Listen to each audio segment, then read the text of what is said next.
Back when I was about your age, I heard a story that changed the way I think about money and success forever. It's about a poor boy who learned a secret, a simple secret, but one so powerful it completely flipped his life around. Now, you might think that wealth is just about luck or having a rich family, but that's not true. Sometimes the biggest secrets come from those who start with almost nothing. Let me tell you about Malik. He was a skinny kid living in a tiny village, barely making it through each day. His clothes were worn out, and he had to work hard just to help his mom keep food on the table. But Malik had something special, a sharp mind and a deep hunger to understand how some people seem to rise from nothing to something great. He kept asking himself, how do the rich get rich? And why do some people stay poor their whole lives? You see, Malik believed that the answer wasn't in money itself. It was in the way people think and act. And he was about to discover just how true that was. Malik lived with his mother in a small, run-down house at the edge of their village. His father had passed away when he was very young, leaving them with nothing but debts and worries. Every day, Malik walked miles just to fetch water, then helped his mom sell vegetables at the market. They barely earned enough to buy their next meal. But even with all that, Malik dreamed big. He imagined one day owning a shop or maybe even starting a business that could change everything for his family. At night, when the world was quiet, he'd stare at the stars and wonder how some people went from nothing to having it all. One afternoon, after a long day at the market, Malik asked his mom, "Why do some people stay poor forever while others become rich?" His mom sighed and said, "Life isn't fair, son. Some people just have more luck or better chances than others." But Malik didn't want to accept that. Deep down, he knew there was more to the story, something about the way rich people think, act, and live that was different.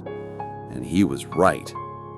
The very next day, something happened that Malik would never forget. As usual, the market was loud and crowded, people shouting, selling, buying. But this time, a man walked in, a man everyone called Mr. Dalton, the richest man in the entire region. Folks whispered about his farms, his shops, his trucks. He was a quiet man, calm and collected, walking slowly as if he owned not just the market, but time itself. Malik watched him closely. There was something about the way Mr. Dalton moved. No flashy clothes, no loud talk, just steady focus. Malik couldn't take his eyes off him. Then, as Malik was carrying a heavy bucket of water, he stumbled. The bucket slipped and water splashed right near Mr. Dalton's feet. Malik froze, ready for a scolding. But instead, the rich man chuckled. "Careful there, young man," Mr. Dalton said kindly. Malik's cheeks burned. He apologized quickly. Mr. Dalton looked at him thoughtfully and asked, "What's your name?" "Malik, sir." "I noticed you watching me earlier," Mr. Dalton said, a hint of a smile in his voice. "If you really want to learn how people become successful, meet me here at sunset." Malik's heart pounded.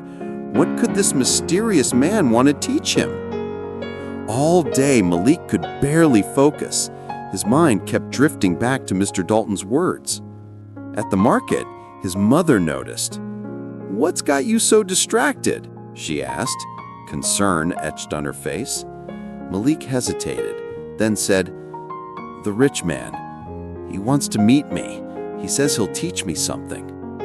His mother's eyes narrowed. "Be careful, Malik. Rich men don't usually give lessons for free." But Malik shook his head, feeling something deep inside. "No, Mom, I think this is important." As the sun began to dip behind the hills, painting the sky with gold and pink, Malik slipped away from the stall.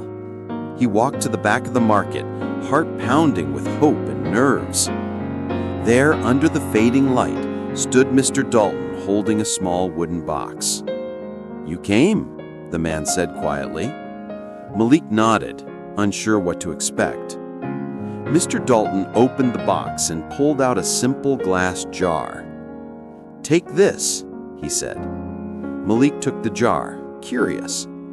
"Now walk to that tree and back, but don't let a single thing fall inside this jar." Malik stared at the empty jar, confused. "That's it?" he asked. "That's it," Mr. Dalton replied. "But if even a grain of dust falls in, you fail." Malik frowned. "But it's empty. How am I supposed to stop dust from getting in?" Mr. Dalton didn't answer. He just folded his arms and watched. With the jar held tight, Malik started walking down the dusty path. The wind kicked up tiny clouds of dust and dirt. Every step felt harder than the last as he tried to keep the jar steady. People passing by laughed or stared, but Malik didn't care. His eyes were fixed on the jar. By the time he reached the tree, Malik's arms were shaking, sweat dripping down his face, his fingers cramped from gripping the jar so tightly. But he hadn't let a single speck of dust inside. Turning back, Malik walked slowly and carefully, even more focused than before. When he finally reached Mr. Dalton again, he held out the jar with a tired but proud smile.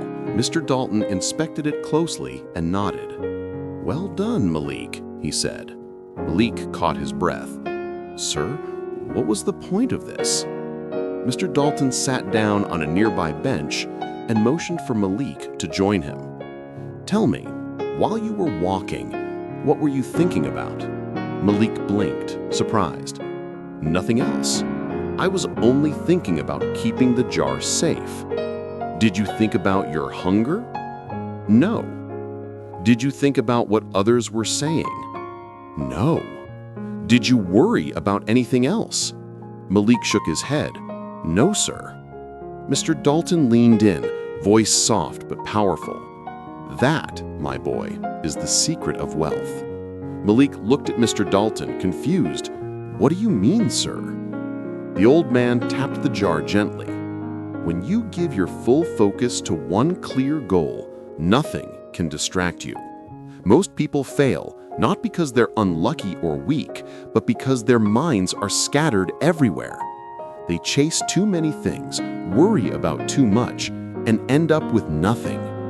Malik felt the weight of those words sinking in.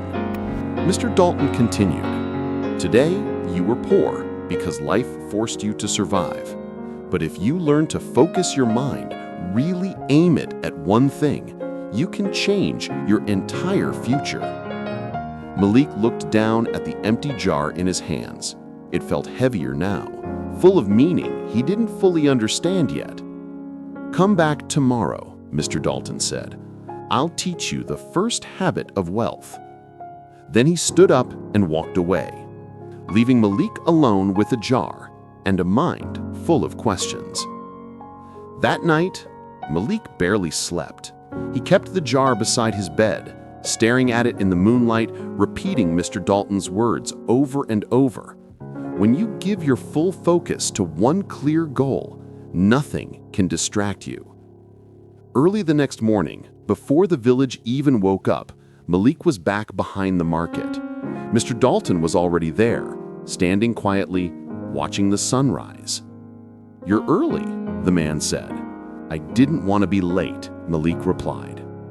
"That's good," Mr. Dalton nodded, "because the first habit of wealth begins long before money ever comes your way."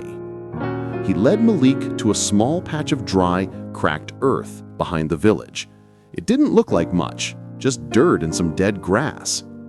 "What do you see here?" Mr. Dalton asked.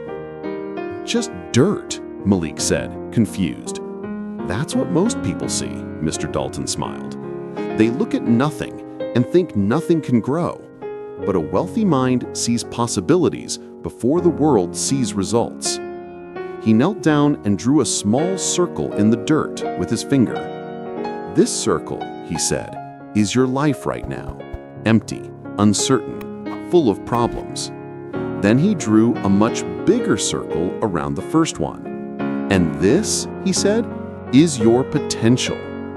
Malik stared at the two circles, the small one surrounded by the big one. "Your world can grow," Mr. Dalton said, "but first you have to plant something in that small circle." Malik frowned. "Plant something?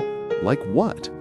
Mr. Dalton reached into his pocket and pulled out 3 tiny seeds. He handed them to Malik.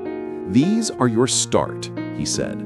"The first habit of wealth isn't about saving money or luck. It's about growing something from nothing." Malik looked at the seeds. They seemed so small, so simple. "Just these?" "Yes, every wealthy person starts with something small, an idea, a skill, a habit. Wealth grows by nurturing small things over time." Malik felt the weight of those words. Your job is to take care of these seeds, plant them, water them, protect them, be patient, and watch them grow. Malik nodded slowly, though he still wasn't sure how this would make him rich. "Come back when they grow," Mr. Dalton said, "and I'll teach you the next habit." Then, as he walked away, he added softly, "Poor people wait for miracles. Wealthy people create small beginnings. Be the second kind." Malik took those tiny seeds home and planted them carefully in the dry soil behind his house. Days passed with no sign of life. Some in the village laughed, saying he was wasting time on dirt. But Malik remembered Mr. Dalton's words and kept watering the seeds every morning and night. Then, slowly, a small green sprout broke through the earth. That little plant was more than just a sprout. It was hope. It showed Malik that even the smallest effort, done with patience and care, can grow into something real. Over time, Malik nurtured those plants, sold the vegetables, and saved every penny. Step by step, seed by seed, his life changed. He learned that wealth wasn't about luck or magic. It was about focus, patience, and building from small beginnings. Years later, Malik wasn't the poor boy he once was. He had a business, a future, and most importantly, a mindset that never gave up. And that's the secret. Wealth starts in the mind with focus and persistence. If Malik's story inspired you, don't keep it to yourself. Like this video, share it with someone who needs hope today, and subscribe for more powerful stories that can change your life. Tell me in the comments, what small seed will you start planting today?